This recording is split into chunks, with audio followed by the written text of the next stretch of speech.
Okay, good afternoon to one and all, and I want to thank Senators Reid, Shaheen, and Murphy for joining with us today. Now, Senate negotiators continue their work to reach a bipartisan agreement to protect U.S. national security, strengthen our border, provide critical aid to Ukraine, Israel, humanitarian aid for Palestinians in Gaza, and our friends and partners abroad. Though we have made significant progress, there's still more work to do. I've been in close contact with Leader McConnell. The White House and Senator Murphy here knows all too well the negotiators every single step of the way. Phone companies making a lot of money from our calls among each other. Though through these negotiations, I know we don't pay for dimes anymore. I'm in the old days with dimes. I remember dial phones. When I went to college, I had to make an appointment to make a long-distance call to call my parents. That's how the world has changed. Anyway, nice to meet you all. All right. Through these negotiations, Democrats have shown their willingness to compromise and work together to get a deal. Now, this work is not easy. In fact, it's one of the hardest things the Senate has undertaken, but also one of the most important. Of course, there are many on the hard right who are desperately trying to undermine the negotiations even before they finish. Many of these MAGA Republicans are taking their cues from Donald Trump directly. These are the same folks who for months said, what's happening on the border is an emergency, you've got to act. And yet now, when real, meaningful, and bipartisan legislation could potentially be within reach, they're doing everything they can to kill it. Here in the Senate, we have the obligation to tune out the hard-right chaos and let the negotiators finish their work. Too much hangs in the balance for our national security, for our border, for our friends around the world.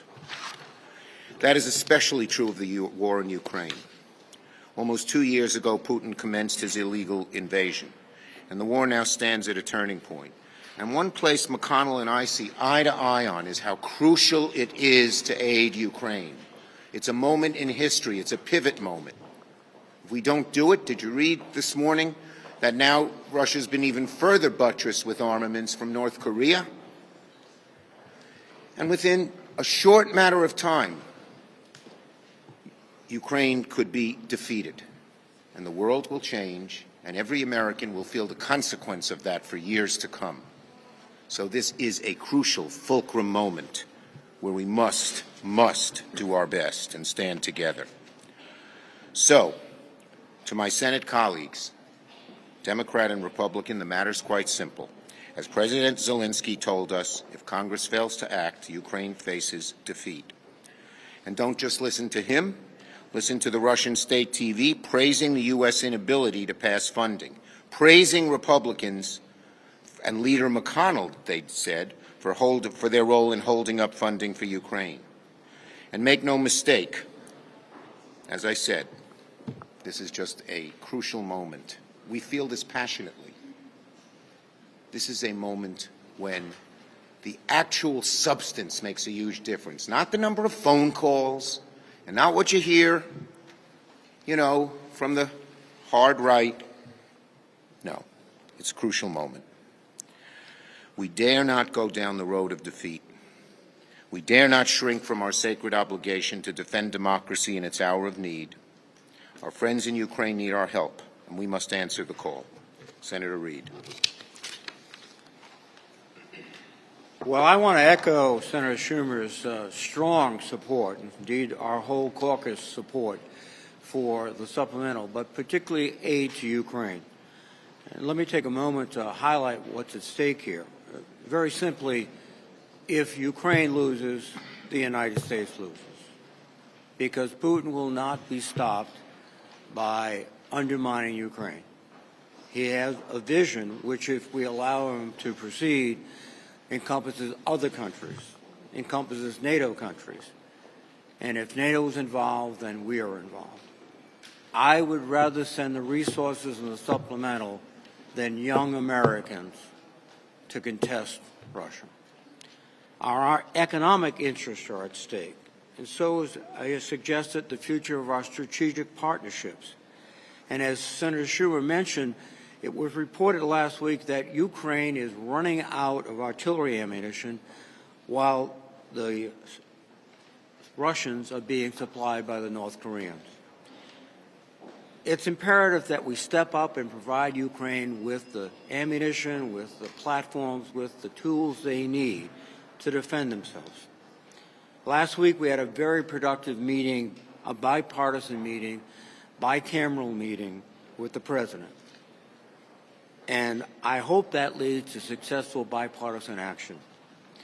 President Biden has repeatedly made it clear that the United States stands resolutely behind Ukraine and our other international partners. His thoughtful leadership and his commitment has been truly inspiring. And as I said before, Congress has a responsibility to pass the supplemental, not out of the goodness of our hearts, not out of some sense of just, give them some money, et cetera, the problem will go away, but for the American people. It makes America safer and stronger. It advances key security and humanitarian interests.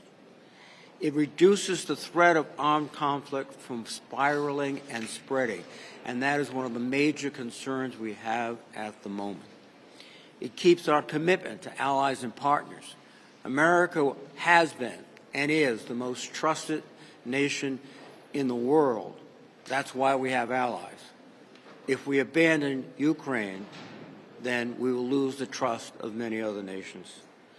We have to move forward. We have to invest in our industrial base. We have to do many things.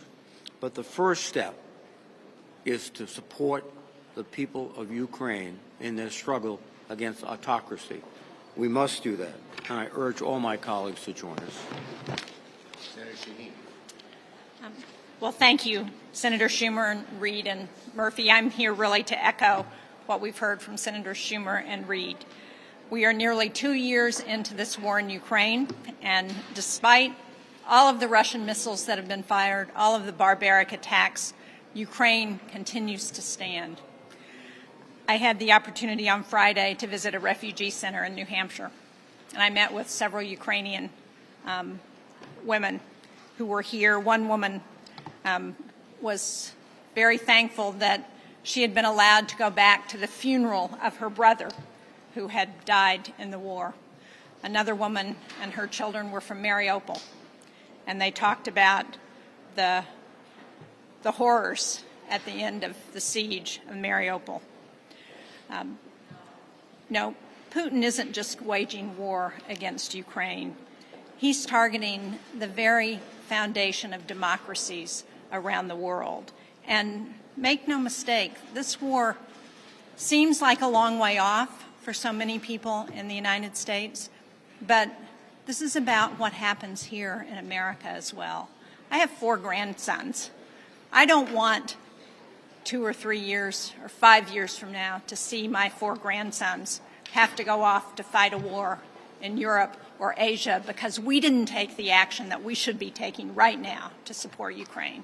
Because make no mistake, it's not just Putin who's looking at what the United States is doing. It's Xi, it's North Korea, it's Iran, it's everyone who wants to undermine the democratic world.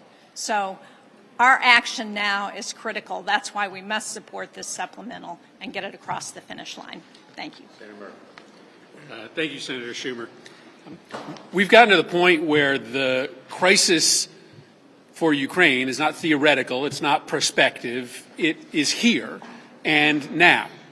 Reports suggest that on some days, Ukraine is firing 1/4 to 1/2 the number of rounds that the Russian military is. That is a recipe for disaster. That is a recipe for Kyiv to be a Russian city sometimes soon.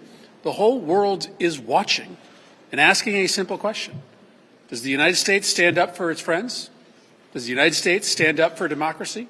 Does the United States stand up for the preservation of the post-World War II order? Or do we turn our back on our friends, on democracy, and on international norms? the time to act on the supplemental is now. We have been at these negotiations for 4 months. We are at the finish line. We still have a handful of issues to resolve, but there is no reason for us to wait weeks to get this bill on the floor. And so I am hopeful that our Republican colleagues will work with us to wrap up the supplemental, both the policy changes and the funding necessary to effectuate the policy changes in the next few days so that we can answer the call for Ukraine. Questions? Wait, let me get it. If I try to get you, some people I've never called on, before I call on the usual suspects. How much time will members expect to review the text when it comes out? Will you allow amendment votes on the supplemental? Okay, on the review the text, we will give members time to review the text before we go to the floor, that's for sure. And as for amendments and how to deal with the floor, Leader McConnell and I will have to work that out once we've come to an agreement. Yes, ma'am. Is the amount of money for Ukraine in the National Security Supplemental, the amount that the President requested, is that up for negotiation? Look, one of the things we have to discuss is the appropriations process, because there will be a need for new money, and we're all discussing how much is there. There are some disagreements. We're trying to come to an agreement. Leader Schumer, given that House Republicans have already indicated, many of them, that they won't accept any compromise, and that Speaker Johnson is facing pressure from Trump to not accept anything beneath the perfect deal, why not include him in the negotiations now? Get a buy-in from him now before you cut a deal here. Well, Speaker Johnson at the moment says the only way he's going to pass a bill is H.R. 2. As I've said to him repeatedly and publicly till I'm blue in the face, you can't do this unless it's bipartisan, and that's not a bipartisan solution.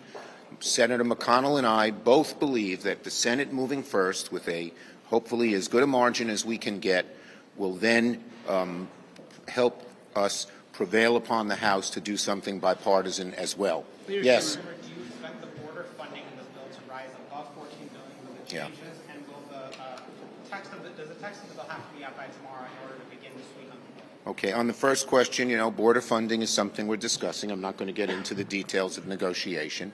And as for we hope to do that, there are still moving pieces. We hope to get it done as soon as possible. Yes. You talked about some of these, as you termed the MAGA Republicans, who just want to kill this bill no matter what. But there are some on your side, Democrats, progressives, liberals, who are very concerned, and they don't want a deal too.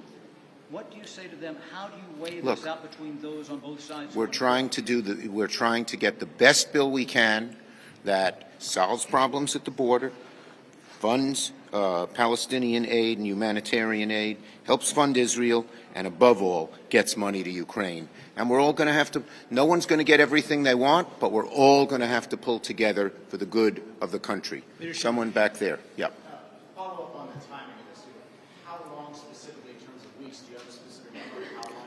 We want to get this done as soon as possible, but there are still moving pieces, and we have yet to come to a final agreement. On AI, Thank you, everybody.